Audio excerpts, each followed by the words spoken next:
Prince Harry truly believes that this woman is ultimately very, very dangerous and is simply not letting up. As ever, let me explain. Morning, chums, nice to see you. Thank you so much for your time today. And as ever, thank you for supporting me and my channel. It's much appreciated.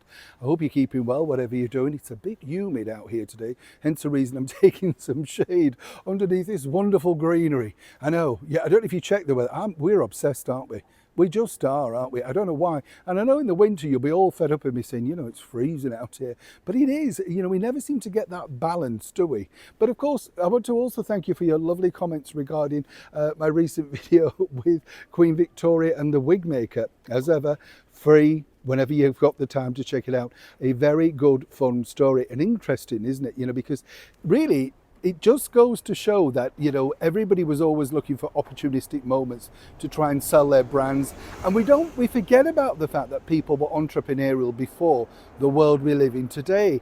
That's what I like finding out for you, historical stories and things like that. I was talking to someone recently, and I also looked back at an interview that I did with someone who knew Liberace well. He was a very clever manipulator of marketing, just very, very clever. He knew what he was selling, and he sold it well. Can you imagine if these people had been around in the social media age? It's frightening to think, isn't it? Of course, it's a little bit frightening to think exactly how Prince Harry decided publicly to say this about his stepmother, Queen Camilla. If you remember, he said that, all she cared about was her own publicity and, of course, the fact that she was dangerous because she was always allegedly looking out to make sure that she got favourable press.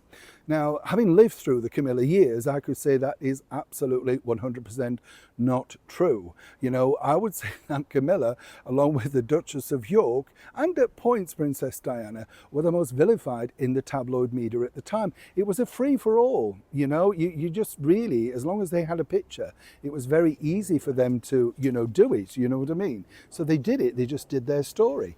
What's interesting now, of course, is that Harry, as we, look to celebrate yesterday, I won't say the lady's age because I know, we all know it, but I know Camilla.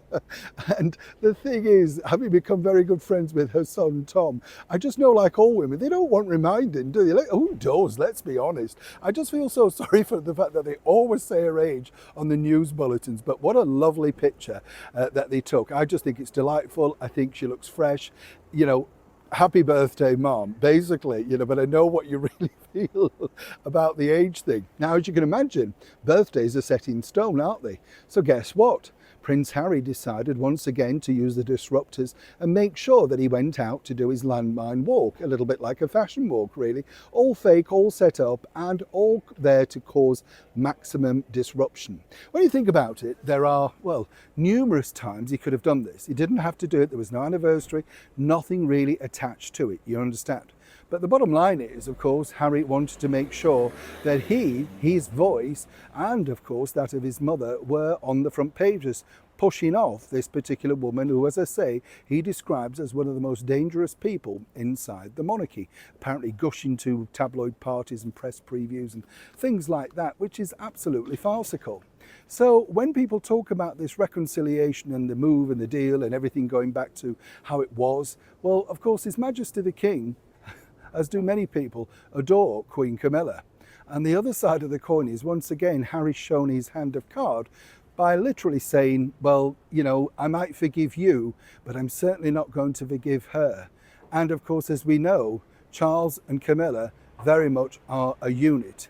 They work very well together, and whatever your side that you're on, if you look back in history, possibly one of the biggest mistakes ever, not to allow these two people to have started their union earlier. But of course, that's history. That's how things move on. The other side of it, of course, you've got somebody who just wants to disrupt history. And yesterday, once again, he tried his very best. This will not have gone unnoticed by Camilla, Charles, and indeed the palace. Neil Sean, Kensington, London.